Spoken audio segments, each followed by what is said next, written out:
Queridos irmãos, todos sabemos, todos nós somos sabedores, que estamos na semana de ensinamento, mais especificamente as 7 cartas que foi enviada à igreja das cartas menor. Nós já estudamos 4 cartas das 7. Estudamos a carta que foi enviada à igreja de Éfeso, você sabe. É só relembrar que era uma igreja doutrinariamente forte. Só que aquela igreja não tolerava pecado, mas aquela igreja foi repreendida por Jesus porque deixaram o primeiro amor. O primeiro amor de Éfeso se esfriou. E estudamos a segunda, que foi endereçada à igreja de Esmirna, que foi uma igreja materialmente pobre, mas espiritualmente rica. E vimos que aquela igreja não recebeu a repreensão, mas apenas exortações, elogio principalmente. E Jesus exortou os crentes de Esmirna a permanecer fiéis a Cristo, mesmo em meio às perseguições. E estudamos a terceira, que foi enviada à igreja de Pérgamo, uma igreja dividida. Você viu que a igreja de Pérgamo estava dividida porque havia crentes fiéis, havia cristãos sinceros que não negaram o nome de Jesus, mas aquela mesma igreja havia grupos heréticos, havia ali os seguidores da doutrina de Balaão e da doutrina dos nicolaítas. E estudamos também a 4ª carta que foi enviada à igreja de Tiatira, que era uma igreja que tinha muitas virtudes. A igreja de Tiatira, ela foi elogiada pelo seu amor, pela sua fé, pela sua perseverança.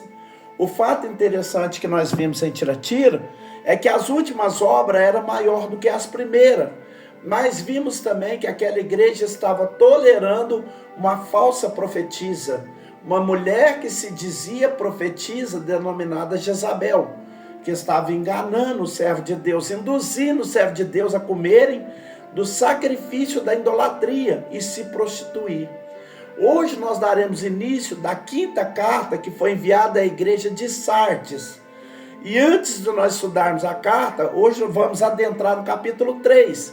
Mas antes de nós estudarmos a carta, a mensagem de Cristo enviada pelo apóstolo João à igreja de Sardes, nós vamos falar um pouco sobre a cidade, como fizemos no estudo das demais cartas.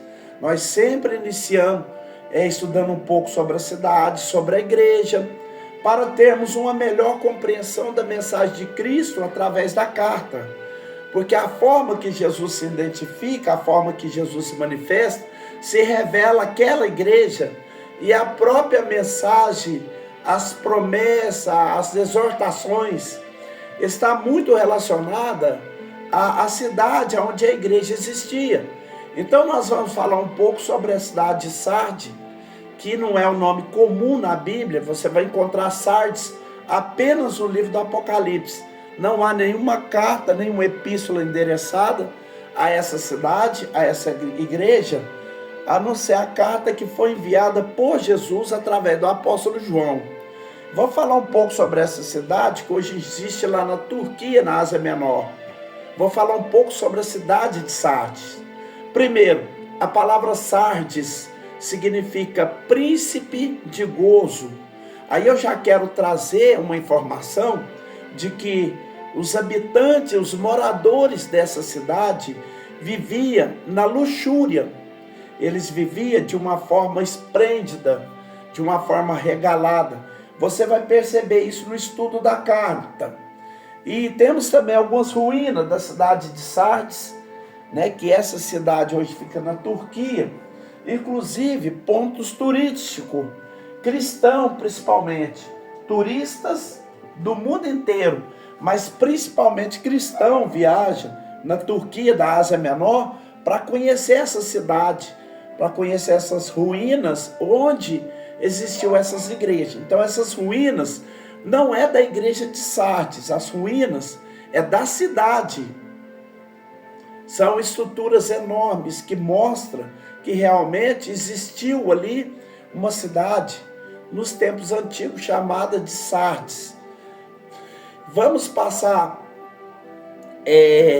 algumas informações a mais, que ela foi capital da Lídia, no século VII depois de Cristo, foi a cidade mais magnífica do mundo. Então a Lídia era toda aquela região das 7 cidades, era a região da Lídia. Então você vai perceber que Sardes era a capital daquela região ali, da época do Império Grego, mais ou menos século 7 antes de Cristo, depois de Cristo. O que mais que podemos falar sobre a cidade de Sardes? Quando João escreveu a carta, quando foi enviada pelo próprio Cristo, ela era uma cidade rica, mas era também uma cidade degenerada. Ela era uma cidade comprometida com o pecado, meus irmãos. Infelizmente, é triste dizer isso, mas é a realidade. Geralmente, eu não estou generalizando, estou colocando a palavra geralmente. Geralmente, a cidade mais rica, ela tinha tendência natural de viver uma vida de progresso, né? De princípio, de costume de encontro com os princípios da palavra de Deus. E assim era a cidade de Sardes, uma cidade rica, mas degenerada. A sua glória, a glória da cidade de Sardes estava no passado. Você vai entender por que a glória estava no passado. Ela tinha sido outrora uma cidade fortificada, uma cidade muito protegida, os seus habitantes estavam se gloriando da vida do passado e vivia entregue à luxúria, e vivia entregue aos prazeres efêmeros. Você vai perceber ainda nesse nosso estudo que a localização das 7 cidades, eu já falei sobre isso em alguns ensinamentos anteriores. Sardes ficava aproximadamente 24 quilômetros lá da cidade de Esmirna, que era uma cidade das mais magníficas do mundo. Ela era fortificada com a grande muralha, e os seus habitantes se sentiam assim invencíveis, inabaláveis, porque ela ficava no alto de uma colina, de uma montanha. Então ele se sentia assim uma fortaleza natural, né, que era uma cidade fortificada, protegida por muros, e os seus habitantes se sentiam orgulhosos porque acreditavam que a sua cidade era imbatível, era invencível, né? Então perceba que a localização privilegiada da cidade trouxe um problema para os seus moradores, que era a sua autoconfiança, e nós vamos voltar a falar sobre esse assunto quando estiver estudando a carta. Além disso, falando da cidade de Sardes, nós podemos também que ela estava comprometida com a idolatria. Você sabe disso, nós já falamos sobre isso, que a idolatria é adoração a ídolos. É quando os homens colocam outros deuses no lugar do Deus Todo-Poderoso. Então, nós vimos aqui que geralmente era muito comum nas 7 cidades, daquelas 7 cidades, havia templos, não em todos, mas a grande maioria havia templos que era dedicado a deuses. Outros deuses eram adorados nessa cidade. E na cidade de Sardes era o templo de Cibele, que era a padroeira da cidade. Então, você vai observar que as ruínas do templo dessa deusa chamada Cibele, e você também vai perceber no estudo a estátua que era da deusa chamada Cibele, ela estava praticamente, ela não era adorada somente na cidade de Sardes, ela era principalmente na cidade de Sardes, porque ela era padroeira da cidade, mas ela como se fosse uma mãe, uma deusa, uma guardiã, é como se fosse uma protetora, e você sabe que isso é uma abominação diante de Deus. Está muito claro, você sabe disso. Está muito claro que no decálogo dos 10 mandamentos, Êxodo capítulo 20, Deuteronômio capítulo 5, Deus havia dito: não terás outro Deus diante de mim, não farás para ti imagem de escultura. E todos os apóstolos, inclusive o próprio Jesus, combateu a idolatria.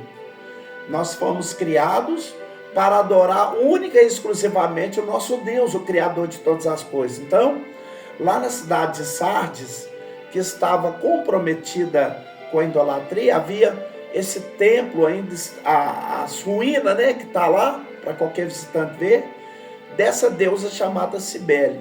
Agora, um detalhe importante que nós vamos perceber, que nessa cidade de Sardes não estava havendo até as perseguições aos cristãos, como em outras cidades. Também não estava havendo ali culto ao imperador, né? Mas havia ali os templos, ou o grande templo dedicado a Cibele, a quem as pessoas acreditaram que ela tinha o poder de restaurar a vida dos mortos. E você vai ver nessa carta quem é que tem poder de restaurar mortos. Você vai perceber claramente quando nós estivermos estudando a carta. É por isso que é sempre bom nós estudar sobre a cidade, porque nós vamos compreender melhor a carta. Quem era a padroeira da cidade de Sardes? Cibele. O que se atribuía a ela? Acreditava-se, em título dessa Cibele, que ela tinha um poder especial de restaurar a vida dos mortos. Aí você vai ver quem que tem esse poder de restaurar. E, finalmente, nós vamos ver que a história de Sardes, da igreja de Sardes, mais especificamente, está muito relacionada à cidade. Inclusive, aí nessas ruínas, que era a ruína de uma sinagoga, uma enorme sinagoga do judeu, que havia na cidade de Sardes. E essas ruínas ainda hoje existem. Quem for lá ainda consegue presenciar essa enorme sinagoga que está lá na cidade de Sardes. E a sua glória estava no passado. Tanto a cidade quanto a igreja de Sardes, a glória estava no passado, porque a igreja ficou apóstata. Em vez de influenciar, ela foi influenciada. A igreja da cidade de Sardes, ela tinha nome de que estava viva, mas diante de Cristo era uma igreja que estava morta, meus irmãos. Então você vai perceber, quando nós estivermos estudando a carta é apenas 6 versículos, mas nós vamos ter a oportunidade de voltar a falar sobre a história da cidade e a igreja de Sardes. Você vai ver o quanto havia uma semelhança entre elas, a cidade e a igreja, quando nós estivermos estudando esses 6 primeiros versículos do capítulo 3 do livro do Apocalipse. Então, no capítulo 3, versículo 1, nós vamos começar a estudar agora sim a carta enviada à igreja de Sardes. E como eu já disse, sempre digo, se você está em casa, é aconselhável que você acompanhe com a sua Bíblia, porque com certeza nós vamos ler muitos outros versículos, além dos 6, que é enviada à igreja de Sardes. Nós vamos estar lendo outros versículos. Então faça da sua casa, do seu sofá, aí uma sala de aula, sua Bíblia, o seu caderno de anotação, sua caneta, para que você tenha o melhor aproveitamento. Se você tiver com o seu celular, você pode anotar no seu celular. Agora, se você está num ambiente de trabalho ou numa outra ocupação que você não pode fazer anotação, você não pode abrir a Bíblia, que você não dispõe de uma Bíblia, então você fica somente na audição, né, da minha fala, que você vai ter o texto bíblico citado e você vai acompanhar aí no conforto da sua casa. Então vamos lá para o versículo 1, capítulo 3, versículo 1. O que disse Jesus? Qual é a mensagem de Cristo para a igreja de Sardes? Bem, como Jesus sempre inicia dizendo, ele diz: ao anjo da igreja que está em Sardes, escreve.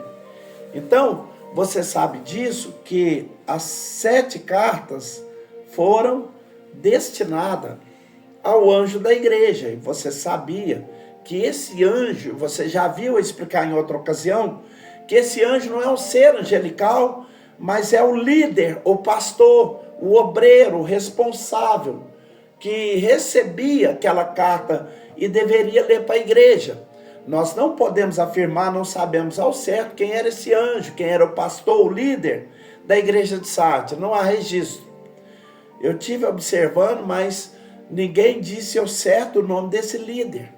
Mas podemos dizer, sem medo de errar, que nessas 7 cartas, ela era enviada aquele obreiro responsável, aquela pessoa que estava tomando conta daquela congregação, e era esse líder, esse obreiro, apesar de ser anônimo, apesar de não saber o nome dele, mas ele tinha essa missão, essa incumbência de receber a carta, de ler a carta, de transmitir aquela mensagem aos cristãos daquela localidade, daquela igreja, e também corrigir os erros doutrinários da igreja. É por isso que Jesus, em sua eterna sabedoria, ele destina, ele envia a carta a quem? Ao líder, ao obreiro, ao pastor da igreja. Por falar nisso, eu quero ler o texto, a primeira, na carta aos Efésios. Vamos ler em Efésios. Carta do apóstolo Paulo aos Efésios, lá no capítulo de número 4, falando desta incumbência, dessa missão do líder, do pastor, do obreiro, do líder de uma igreja, de uma congregação, que é preservar a santidade da igreja, que é ensinar, que é promover edificação espiritual. Veja o que diz Paulo escrevendo aos Efésios, no capítulo 4, e no versículo de número 11 até o versículo de número 13. Veja o que Paulo diz. E ele mesmo deu, ele mesmo que é em Cristo, foi Cristo que deu. Aqui essa expressão ele mesmo deu tem o sentido de foi ele mesmo que escolheu, foi ele mesmo que chamou, foi ele mesmo quem vocacionou. Então, você lembra que no Antigo Testamento, Deus chamou homens para a obra, para trabalho, para serviços em específico. Alguns foram os patriarcas, outros foram os profetas, outros foram os sacerdotes, enfim, havia homens, todos foram reis, havia homens com chamado, com vocação para desenvolver, para desempenhar determinados trabalhos, determinados serviços, principalmente entre a nação de Israel. Então, no Antigo Testamento, é Deus quem chama, é Deus quem vocaciona, é Deus quem envia. E nós vamos ver Deus chamando, por exemplo, Adão para cuidar do jardim, chamando Noé para construir a arca, chamando Abraão para ser o pai de uma grande nação, enfim, chamando Moisés para libertar os filhos de Israel lá do Egito, chamando Josué para conquistar a terra de Canaã, chamando juízes para liderar o povo naquele período de transição, antes que viesse a monarquia, chamando a Arão e a sua família, os seus filhos, para ser o sacerdote, enfim, chamando os profetas, os homens que ia transmitir os seus oráculos, a sua mensagem aos filhos de Israel principalmente. É Deus chamando no Antigo Testamento. No Novo Testamento é Cristo que chama. Então essa expressão aqui de Efésios 4:11, ele mesmo deu, dá o sentido a ele mesmo chamou, ele mesmo vocacionou, ele mesmo capacitou. Aí ele diz, uns para apóstolo. Eu não vou adentrar aqui, explicar cada uma dessas funções, porque não é esse o nosso objetivo da aula hoje. Eu quero só explicar a carta que foi enviada à igreja de Sardes.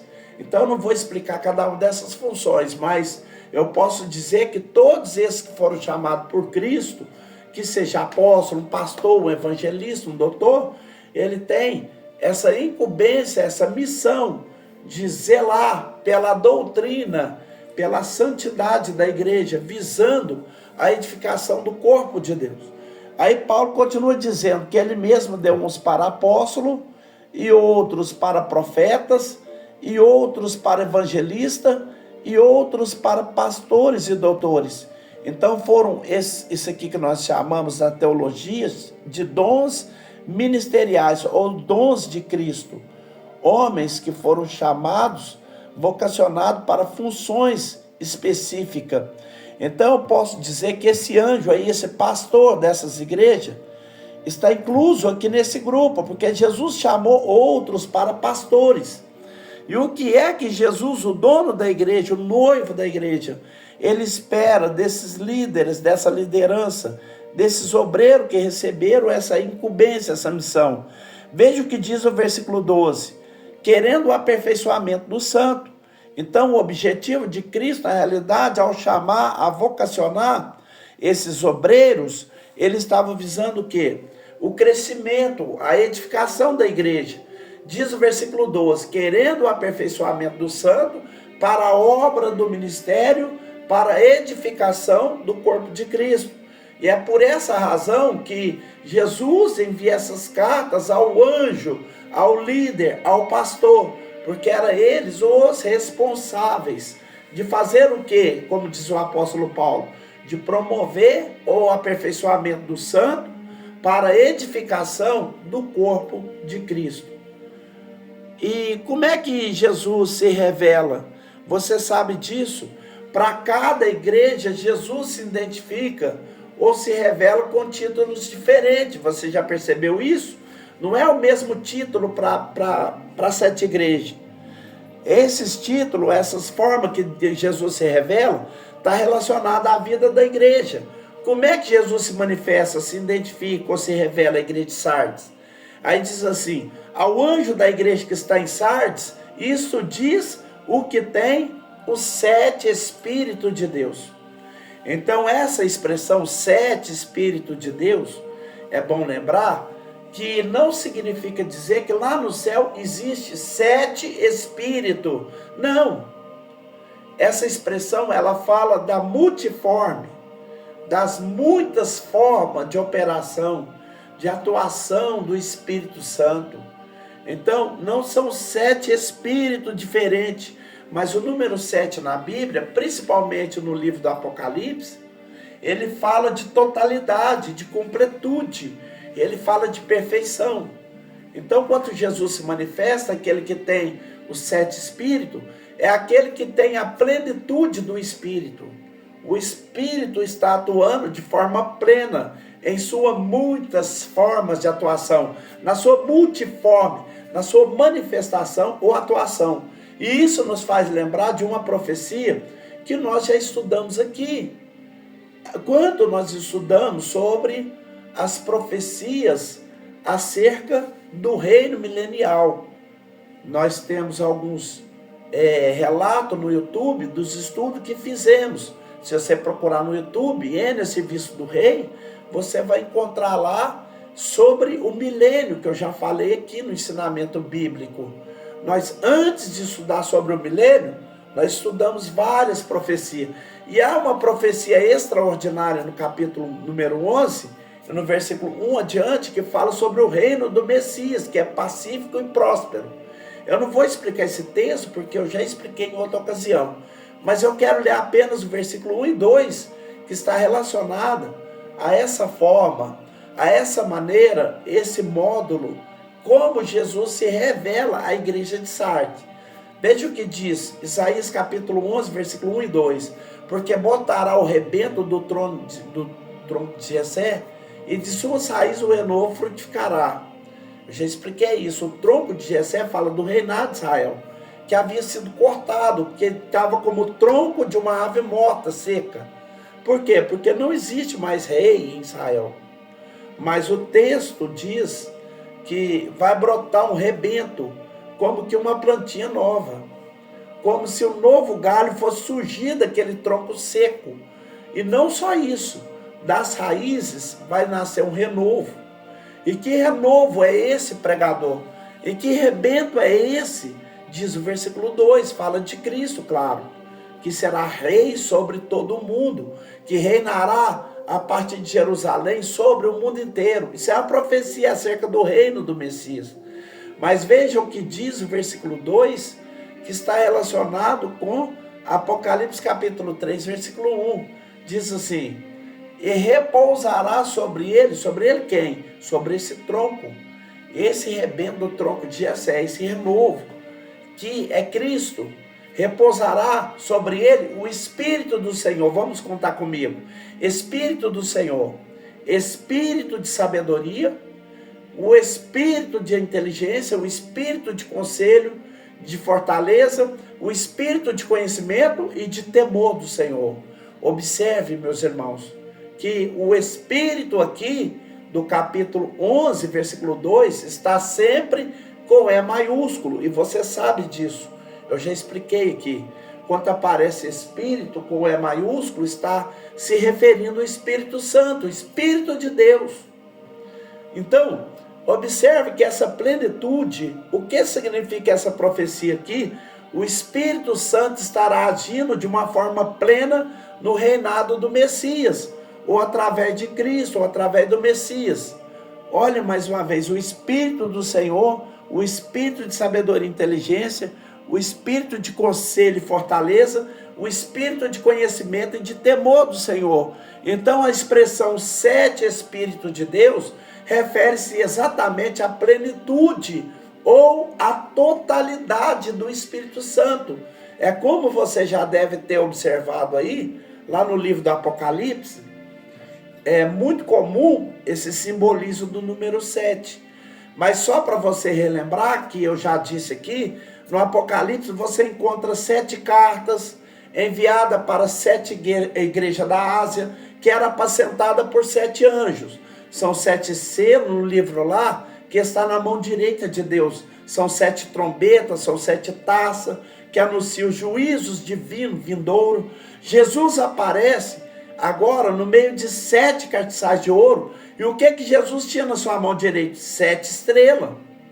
Nós, lendo o Apocalipse, nós vamos encontrar também o dragão vermelho, que tinha 7 cabeças, 7 diademas. Nós vamos ver nessa carta 7 promessas para os vencedores. Então, o número 7 na Bíblia, e principalmente no livro do Apocalipse, transmite essa ideia de perfeição, de completude, de totalidade. Então, quando Jesus diz que tem os 7 espíritos, não está falando de 7 espíritos distintos, mas está falando da manifestação plena, da completude, da totalidade, da multiforme ação do Espírito Santo através de Cristo. Mas Jesus, observe no versículo 1, que Jesus não se revela como aquele que tem os 7 Espíritos de Deus. Ele diz, e as 7 estrelas. Então Jesus se revela como aquele que tem na sua mão direita as 7 estrelas. Nós já estudamos lá no livro do Apocalipse, capítulo 1 e versículo 20, eu vou só relembrar, porque nós já estudou esse texto outrora. Mas veja o que diz o capítulo 1, versículo 20, diz assim, o mistério das 7 estrelas que viste na minha destra ou na minha mão direita, é Jesus dizendo, ele diz, e dos 7 castiçais de ouro, as 7 estrelas são os anjos das 7 igrejas. O que significa dizer que Jesus tem o ministério na palma da sua mão. Isso significa dizer que ele tem o poder de guardar, de proteger. Os obreiros, a liderança, o ministério está na palma da mão de Jesus. E ter o ministério na palma das suas mãos, isso fala de privilégios, mas fala também de responsabilidade. Quais são os privilégios? É os obreiros, a liderança, o pastor, por exemplo. O pastor, os pastores das 7 igrejas, poderiam se sentir seguros, porque estão guardados na palma da mão de Jesus. Mas isso também significa a responsabilidade, porque eles não fazem o que eles querem, e sim aquilo que o seu Senhor, que é o noivo e o dono da igreja, ele quer que seja realizado. Vamos dar continuidade ainda no versículo 1. Aí Jesus diz assim, eu sei as tuas obras. Então nós já dissemos, é muito comum, meus irmãos, das cartas, né? Jesus sempre dizer, eu sei as tuas obras, eu conheço as suas obras, e isso nos ensina 2 grandes e preciosas lições.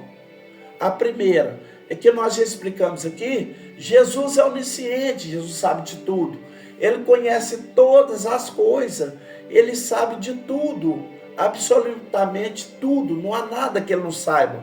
Essa é a primeira lição que aprendemos. Quando Jesus diz, eu sei as suas obras, ele está dizendo, eu conheço tudo, eu sei tudo. Não há nada que esteja oculto ou encoberto aos meus olhos. É esse o primeiro sentido. Mas em segundo lugar, significa dizer que ele não está alheio ao serviço que prestamos em prol do reino de Deus. Observe que Em todas as cartas que nós estudamos, Jesus sempre faz menção ao trabalho da igreja. A segunda lição que nós podemos aprender é que Jesus não está alheio ao serviço que nós prestamos em prol do reino de Deus aqui na terra. Observe que nas cartas que estudamos, Jesus ele elogiou o trabalho das igrejas. Ele elogiou, por exemplo, o trabalho, a paciência da igreja de Éfeso, elogiou a perseverança da fé lá dos crentes de Pérgamo, ele elogiou o amor, o serviço, a fé, a paciência dos crentes lá de Tiatira. Mas também Jesus repreendeu a igreja de Éfeso porque estava permitindo que o amor se esfriasse. Jesus repreendeu a igreja de Pérgamo porque eles estavam seguindo a doutrina de Balaão e dos Nicolaítas. Jesus repreendeu a igreja de Tiatira porque estava tolerando uma falsa profetisa denominada Jezabel. Então o fato de Jesus conhecer as obras das igrejas, as nossas obras pessoais, significa na prática que isso é uma mensagem de ânimo, uma mensagem de fé, de esperança para aqueles que praticam as boas obras. Jesus conhece as suas obras, mas para quem pratica as más obras, isso é uma mensagem de advertência. Eu vou repetir essa frase porque ela pode ser aplicada em qualquer um de nós. Se você está trabalhando para Deus com amor, com zelo, com dedicação, com alegria, então essa mensagem de Jesus, eu sei as tuas obras, eu conheço as tuas obras, é uma mensagem de ânimo, de fé e de esperança. Que bom que Jesus conhece as minhas obras.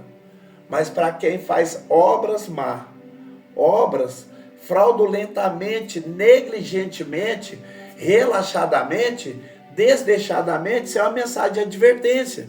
Jesus está dizendo assim: eu sei as suas obras. Mas não só isso, né? Nós vamos observar que Jesus, ele se identifica como aquele que tem os 7 espíritos. Vamos abrir o texto mais uma vez. Jesus se identifica como aquele que tem 7 estrelas. Ele diz: eu sei as tuas obras. E o que mais Jesus diz? Ele diz que tens nome de que vives, mas estás morto. Então a igreja de Sardes era uma igreja que vivia apenas de aparência. Aos olhos dos moradores da cidade, ela existia, havia um templo, havia cristão que se rendeu ali para adorar a Deus. A vida os olhos dos moradores da cidade, a igreja existia. Se alguém passasse lá e perguntasse onde tem um templo cristão, todo mundo sabia, é por ali. Os cristãos se reúnem ali. Com certeza, os moradores da cidade via quantos crentes iam para lá, principalmente no primeiro dia da semana, para cultuar, para adorar a Deus. Mas aos olhos de Cristo, aquele cujos olhos são como chama de fogo, a igreja estava morta, meus irmãos, sem vida, sem vigor espiritual. É por essa razão que Jesus diz: tens nome do que vive, estás morto. Então a igreja de Sardes precisava de uma ressurreição espiritual. E você sabe que a ressurreição significa tornar a vida, tornar a viver novamente. Nós já estudamos sobre 3 tipos de ressurreição. Eu vou relembrar aqui, mas você pode ir no YouTube, que eu coloquei sobre isso lá. Existe a ressurreição nacional, que refere-se à nação de Israel, ao surgimento da nação de Israel. Essa é uma ressurreição da nação. Existe a ressurreição física, que é o retorno da alma e o espírito do corpo, né? Como ocorreu com Jesus. A alma e o espírito de Cristo entraram no seu corpo mais uma vez. Isso é uma ressurreição física, mas existe a ressurreição espiritual. E o que é a ressurreição espiritual? É quando a pessoa está diante de Deus, está morta, ainda que esteja fisicamente vivo. É o caso, é trágico dizer isso, mas eu preciso dizer. É o caso dos pecadores, daqueles que não são templo e morada do Espírito Santo, daqueles que não estão servindo e seguindo a Cristo, aqueles que não receberam Jesus como seu Salvador, eles estão mortos em ofensa e em pecado. Em Efésios capítulo 2, versículo 1, Paulo fala que Cristo nos vivificou, que Ele nos deu vida quando nós estávamos mortos. Significa que antes de aceitarmos Cristo, nós estávamos mortos. Mas não é só a situação de um pecador, é a situação também de alguns cristãos nominais, e por que não dizer até mesmo de uma igreja. Por incrível que pareça, Jesus diz essa mensagem a uma igreja: vocês têm nome que está vivo, mas está morto. E quanto é que uma igreja precisa de uma ressurreição espiritual? Deixa eu falar aqui, meus irmãos, para vocês entenderem. Permita eu fazer uma comparação. Nós vamos fazer de conta que um socorrista do SAMU foi chamado para atender uma pessoa que de repente está no chão lá, sei lá, houve um acidente, e ao chegar lá, aquele socorrista, a primeira coisa que ele vai observar é se ainda existem sinais vitais, se a pessoa ainda está consciente, se ela está viva. Então eles vão procurar conversar com a pessoa para saber se a pessoa está consciente, se a pessoa está viva, se a pessoa está acordada. Vai ver o pulso, né? Para saber se a pessoa está respirando, se tem pulsação, ou que seja no pescoço ou no punho. Vai atender aquela pessoa para ver se o pulso, né? Se o coração ainda está batendo, se a pessoa ainda está respirando. Então eu gostaria de, nesse áudio, falar sobre 5 sinais vitais para saber se uma igreja está viva ou morta. E eu sei que eu estou sendo ouvido aqui por pessoas de várias denominações. E você pode fazer esses 5 sinais vitais para saber se a igreja onde você congrega, onde você serve a Deus, onde você adora a Deus, se essa igreja diante de Cristo é uma igreja viva ou morta. É claro que para a sociedade a igreja existe. Existe um templo, existe uma membresia, mas e os olhos de Cristo? Como saber? 5 sinais vitais que uma igreja está viva. Primeiro, se esta igreja está comprometida com a adoração, com o serviço a Deus. Se uma igreja que adora, teme e serve a Deus. João capítulo 4, versículo 23 e 24 diz isso, que Deus é espírito, e importa os que o adorem em espírito e em verdade, porque Deus procura tais que assim os adorem. Em primeira carta de Paulo aos Coríntios, capítulo 14, versículo 26, Paulo diz isso: quando vós ajuntais, vocês têm salmo, vocês têm doutrina, têm revelação, faça tudo para a edificação. Então Paulo fala primeiro do Salmo, que é o livro dos cânticos, dos louvor. Uma igreja viva é uma igreja que sente prazer de adorar, de servir a Deus. Porque primeiro, para a igreja estar viva, ela tem que estar em comunhão com Deus.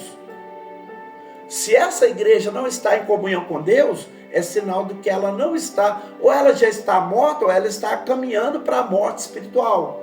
Então, em primeiro lugar, o primeiro sinal de uma igreja viva é uma igreja que teme, adora e serve a Deus. Comprometida, é uma igreja conhecida por Cristo lá no céu. Em segundo lugar, o sentido horizontal agora. Se essa igreja está comprometida com evangelização, a principal missão, a principal tarefa, a mais importante tarefa da igreja na terra, chama a pregação do evangelho. Não existe tarefa no sentido horizontal mais importante para a igreja do que a evangelização. Jesus disse isso em Mateus capítulo 28, versículo 19. Portanto, ide fazer discípulo de todas as nações. Em Marcos capítulo 16, versículo 15, Jesus disse: ide por todo mundo, pregai o evangelho a toda criatura. Em terceiro lugar, terceiro sinal de vida vital de uma igreja: se essa igreja está comprometida com a edificação dos seus membros, se é uma igreja comprometida com a doutrina, com o ensino da palavra de Deus, se é uma igreja que está prometida com o discipulado, com a escola dominical, com o culto de doutrina, se na sua igreja existe culto específico para estudar a palavra de Deus. Uma igreja, se você faz parte de uma igreja, que o seu líder não lhe aconselha levar sua Bíblia, que não existe, meus irmãos, culto sem o ensino da palavra. Se tem isso acontecendo, então essa igreja não está cumprindo a sua missão. Essas reuniões que as pessoas vão apenas de cura, de milagre, em busca de prosperidade financeira, está fora do padrão, do princípio bíblico. Nós temos aqui Efésios capítulo 4, versículo de 11 a 13, onde a palavra de Deus diz que Cristo estabeleceu profeta, evangelista, pastores, doutor, visando a edificação da igreja. Em quarto lugar, se a sua igreja está comprometida com a intercessão, veja que coisa interessante, tem que interceder, orar pelos outros, você esquecer de si mesmo e se colocar no lugar de outro. Veja que coisa interessante. 1 Pedro 2,9, Pedro diz assim: vós sois a geração eleita, o sacerdócio real, a nação santa e o povo adquirido. Para quê? Para que você possa anunciar as virtudes daquele que vos chamou das trevas para a maravilhosa luz. Então, você está numa posição privilegiada, geração eleita, sacerdócio, povo adquirido, mas você tem uma missão. Como sacerdote, qual que era a função do sacerdote? Orar, interceder. Leia, se você puder, 1 de Timóteo capítulo 2, versículo 1 a 4. Paulo diz que nós devemos fazer orações, ações de graça, intercessões por todos os homens, e principalmente por aqueles que estão em eminência, para que temos uma vida tranquila e sossegada.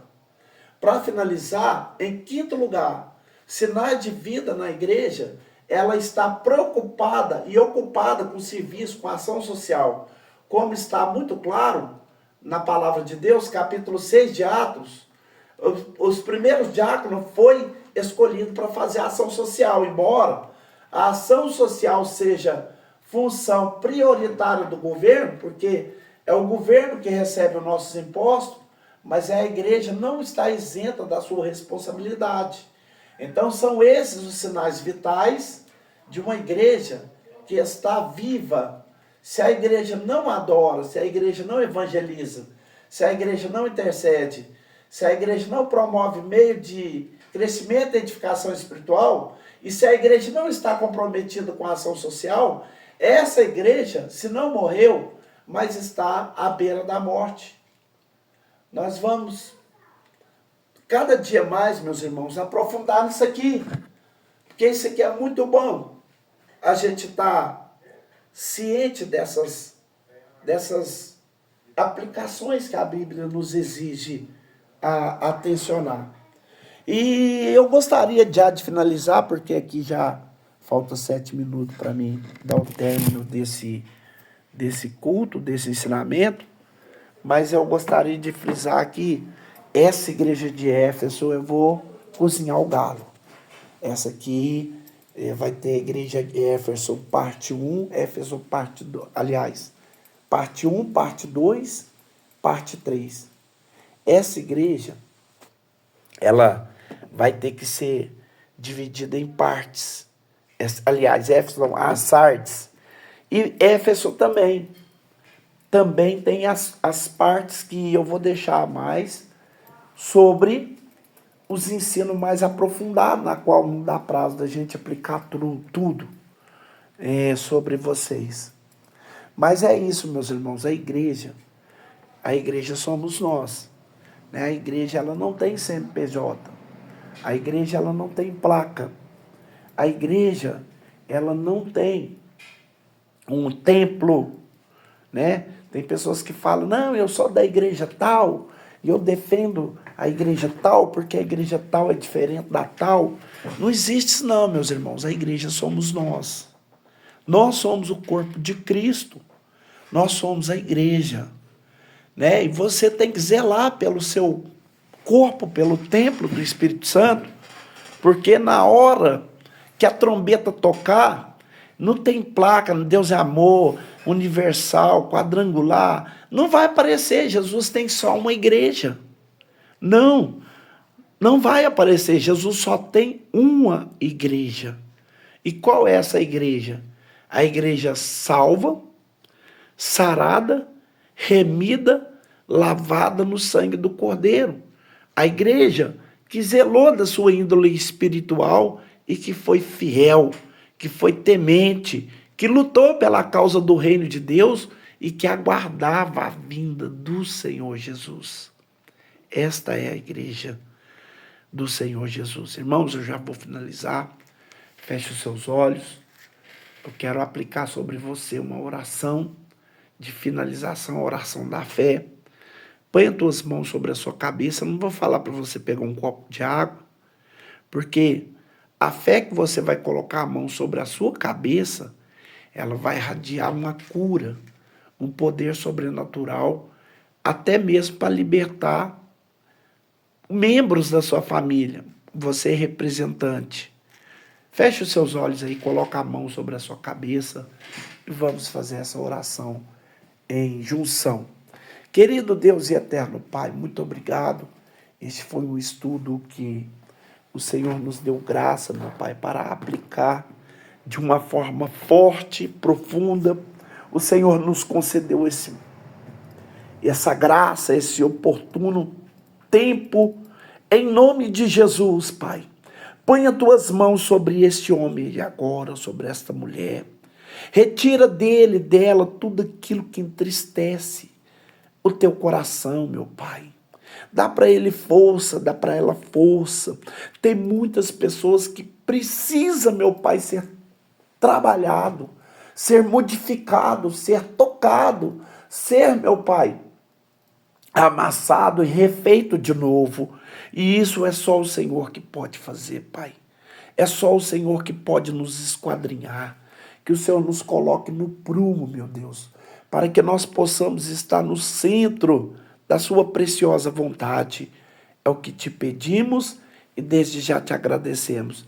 Se houver alguma enfermidade, que o Senhor tira todas, cura, liberta, joga por terra e faz a tua obra de uma forma gloriosa, em nome do Pai, do Filho e do Espírito Santo. Que a graça do nosso Senhor Jesus, o amor de Deus e as doces consolação do Espírito Santo esteja com todos e toda a igreja em união diga amém. A paz do Senhor Jesus a todos, meus irmãos. Amém. Paz do Senhor Jesus.